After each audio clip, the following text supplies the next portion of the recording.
Hi friends, Karan Johar నిర్మించిన యోధ, సిద్ధార్థ్ మల్హోత్రా హీరోగా నటించిన ఈ సినిమాలో రాశి ఖన్నా హీరోయిన్ గా నటించింది. ఈ సినిమా ఎలా ఉందో చూద్దాం. తన తండ్రి నిర్మించిన యోధ అనే పోలీస్ వింగ్ లో తన తండ్రి చనిపోయిన తర్వాత హీరో కరణ్ కూడా జాయిన్ అవుతాడు. అయితే ఒక సైంటిస్ట్ ని కాపాడడంలో మిషన్ లో ఫెయిల్ అయి యోధ సంస్థ మూసివేయబడుతుంది. 5 ఏళ్ల తర్వాత తన వైవాహిక జీవితానికి, ప్రొఫెషనల్ జీవితానికి దూరమైన కరణ్ అనుకోకుండా మళ్ళీ ఒక ఫ్లైట్ లో టెర్రరిస్టులను ఎదుర్కోవాల్సి వస్తుంది.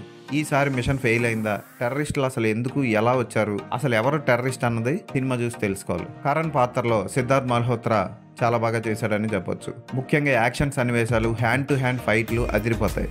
ఫైట్స్ ఈ సినిమాకి ప్రధాన ఆకర్షణ అని చెప్పొచ్చు. ఏరోప్లేన్ లో తీసిన సన్నివేశాలు కూడా ఆకట్టుకుంటాయి. ఎడిటింగ్ బాగుంటుంది. రాశి ఖన్నా పాత్ర చిన్నదే, ఆమె మీద తీసిన సాంగ్ కూడా పెద్ద సాంగ్ కాదు.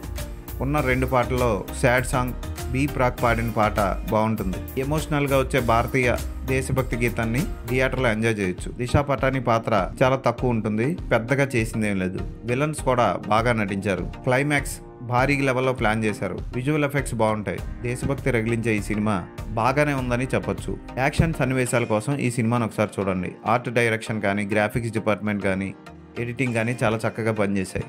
ఈ సినిమాకి నేను ఇచ్చే రేటింగ్ 3.5/5.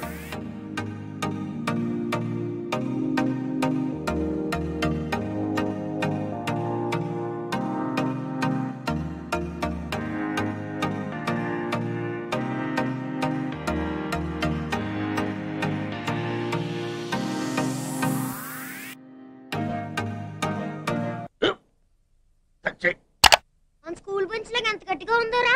కొట్రా, కొట్టు, పర్లేదు, కొట్టు. అబ్బా చైన్ పెట్టేసింది బాబాయ్. నీకు ఏంటి నువ్వు కొడతావా? కమా బిట్ మీ యార్. వద్దు బాబాయ్. వాడిని నేను కొట్టడం లేదమ్మా, వాడినే నన్ను కొట్టమంటున్నాను. నువ్వేం కంగారు పడక్కర్లేదు. అడుగుతావేంటి?